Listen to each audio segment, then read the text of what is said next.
दिन शौनकादि ऋषियों ने सत्य कुमार से पूछा, हे भगवान, दिवाली के अवसर पर श्री लक्ष्मी जी के साथ साथ अन्य देवी देवताओं का पूजन क्यों किया जाता है, जबकि दिवाली का त्योहार लक्ष्मी पूजन का है। ऋषियों की इस शंका को सुनकर सत्य कुमार जी कहने लगे, हे ऋषियों, समय पाकर सब दैत्यराज बलि ने अपने भुजबल से अनेक देवताओं को बंदी बना लिया, तो कार्तिक अमावस्या के दिन स्वयं विष्णु भगवान ने मानव रूप धारण कर उसे बांध लिया और समस्त बंदी बनाए गए देवताओं को कारागृह से मुक्त कर दिया। कारागृह से मुक्ति पाकर सभी प्रमुख देवों ने क्षीर सागर में लक्ष्मी सहित विश्राम किया। इसी कारण दिवाली के दिन लक्ष्मी पूजन के साथ साथ देवताओं के पूजन तथा शयन की भी व्यवस्था करनी चाहिए। ऐसा करने से लक्ष्मी अन्य देवताओं के साथ वहीं विश्राम करेगी। लक्ष्मी जी तथा देवताओं के शयन के लिए शैया बिछानी चाहिए, जिसको कि किसी प्राणी के लिए प्रयोग न किया गया हो। उस पर सुंदर नए वस्त्र व चादर बिछा कर तकिया या रजाई आदि लगा दें। सुगंधित कमल पुष्प भी शैया पर बिछाएं, क्योंकि लक्ष्मी जी का निवास प्राय कमल पे रहता है। हे ऋषियों, इस प्रकार विधि पूर्वक श्रद्धा पूर्वक हो देवताओं व भक्ति लक्ष्मी के पूजन से वो स्थायी निवास करती है। इसके भोग के लिए गाय का खोया बना उसमें मिश्री, लौंग, कपूर व इलायची आदि मिलाकर मोदक बनाएं। ऋषियों ने पुनः प्रश्न किया, हे ऋषियों, राजा बलि ने लक्ष्मी जी तथा देवताओं को अपने वश में कर लिया, तो फिर लक्ष्मी ने उसका त्याग क्यों किया? सत्य कुमार जी ने उत्तर दिया, हे ऋषियों, एक बार जब देवराज इंद्र से भयभीत होकर राजा बलि कहीं जा छिपा, तो इंद्र ने उसे ढूंढने का यत्न किया।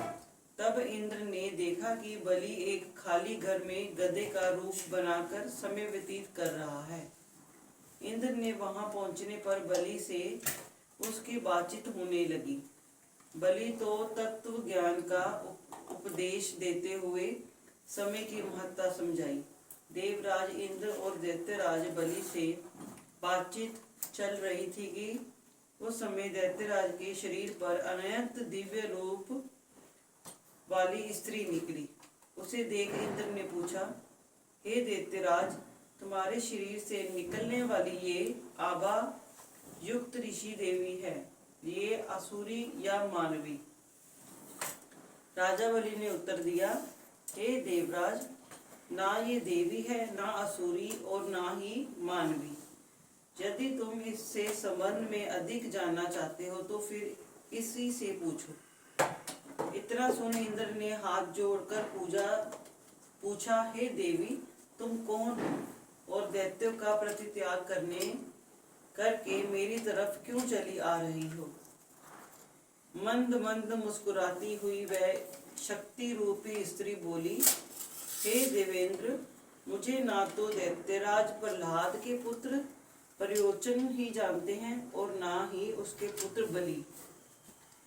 शास्त्र वेत्र मुझे दुस्त्राहा, भूति और लक्ष्मी के नामों से पुकारते हैं, परंतु आप तथा अन्य देवगण मुझे बलि प्रकार से पहचानते हैं। इंद्र ने प्रश्न किया, हे देवी, जब इतने दीर्घ काल तक आपने देवराज के पास वास किया, तो फिर अब इनमें कौन सा दोष उत्पन्न हो गया जिनसे उनका प्रतित्याग कर रही हो? साथ ही वह भी बताने की कृपा करो कि आपने मुझ में कौन सा ऐसा गुण देखा है जो आप मेरी ओर अग्रसर हो रही हो। लक्ष्मी जी ने उत्तर दिया, हे आर्य, मैं जिस जिस स्थान पर निवास कर रही हूँ वहां से मुझे दाता विधाता कोई अन्य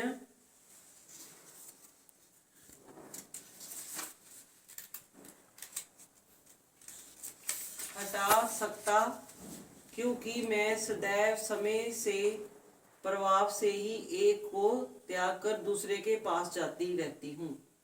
इसलिए मेरा तुमसे इतना कहना है कि तुम बलि का अनादर ना करते हुए आदर की दृष्टि से उसका सम्मान करो। इंद्र ने पूछा, है देवी कृपा कर ये बतलाए कि अब आप असुरों के पास क्यों नहीं जाना चाहते। लक्ष्मी जी बोली, मैं उसी स्थान पर रहती हूँ जहाँ सत्य, दान, व्रत, तप, पराक्रम तथा धर्म रहते हैं। इस समय असुर इससे विमुख हो गए। पूर्ण काल में ये सत्यवादी, जितेंद्रियां तथा ब्राह्मणों के हितैषी थे, परंतु अब ये ब्राह्मणों के दोष करने लगे हैं। झूठे हाथों घृण छूते हैं और अभक्ष्य भोजन करते हैं। साथ ही धर्म की मर्यादा तोड़कर विभिन्न प्रकार के मन चाहे आचरण करते हैं। पहले से उपवास तथा तप करते हैं। प्रतिदिन प्रातःकाल सूर्योदय से पहले जागते हैं और यथा समय सोते हैं, परंतु अब ये देर से जागते हैं तथा आधी रात के बाद सोते हैं। पूर्ण काल में ये दिन के शयन नहीं करते। दीन दुखियों, अनाथों, वृद्धों, रोगियों तथा शक्तिहीनों को नहीं सताते और उनकी अन्य आदि से हर प्रकार से सहायता करते हैं।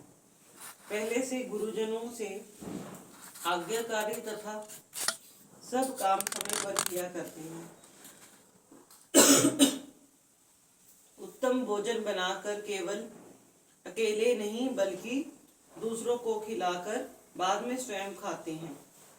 प्राणी मात्र को समान समझते हुए सरलता, चतुरता, उत्साह, निराकार, सत्य, क्षमा, दया, दान तथा वाणी से सरलता आदि सभी गुण विद्यमान थे। मित्रों से प्रेम पूर्वक व्यवहार करते थे, परंतु अब इनमें से क्रोध की मात्रा अधिक बढ़ गई है। साथ ही आलस्य, निंद्रा, असंतोष, कामुकता तथा विवेकहीनता आदि दुर्गुणों की एकता बढ़ गई है। जब इनके सब बातें नियम के विरुद्ध होने लगी, बड़े बूढ़ों का सम्मान व आज्ञा पालन न कर उनका अनादर करते हैं, गुरुजनों के आने पर आसन छोड़कर खड़े हो जाते हैं, संतान का शास्त्रकस्त विधि से पालन पोषण नहीं करते, इन सभी कारणों से शरीर व चेहरे की कांति क्षीण हो रही है। गगन में प्रतिहरण, जुआ, शराब, चोरी और दुर्गुण अधिक आ जाने के कारण ही धार्मिक आस्था कम हो गई है। हे देवराज, मैं निश्चय किया है कि अब उनके घर में वास नहीं करूंगी। उसी कारण दैत्यों का प्रतित्याग करके मैं तुम्हारी ओर आ रही हूँ। इसलिए मुझे प्रसन्नता पूर्वक और अग्निकार करो। जहाँ पर मेरा वास होगा वहाँ पर आशा, श्रद्धा, शांति, जय, क्षमा और विजित संगीत व 8 देवताओं का निवास करेगी। इस समस्त देवताओं के अंदर धार्मिक भावना अधिक बढ़ गई है, इसलिए अब मैं तुम्हारे यहाँ ही निवास करूंगी। ये सुनकर इंद्र ने शक्ति रूप लक्ष्मी का हार्दिक स्वागत किया और उसी समय अन्य देवगण भी उनकी दर्शनार्थ आकर उपस्थित हुए और विधि प्रकार से स्तुति करने लगे तथा बाजे गाजे के साथ उन्हें स्वर्ग ले गए। सत्य कुमार जी कहते हैं कि हे ऋषियों, बस उसी समय से संसार में धर्म तथा दुख शांति की भावना देवी भक्ति की कृपा से जागृत हो गई है।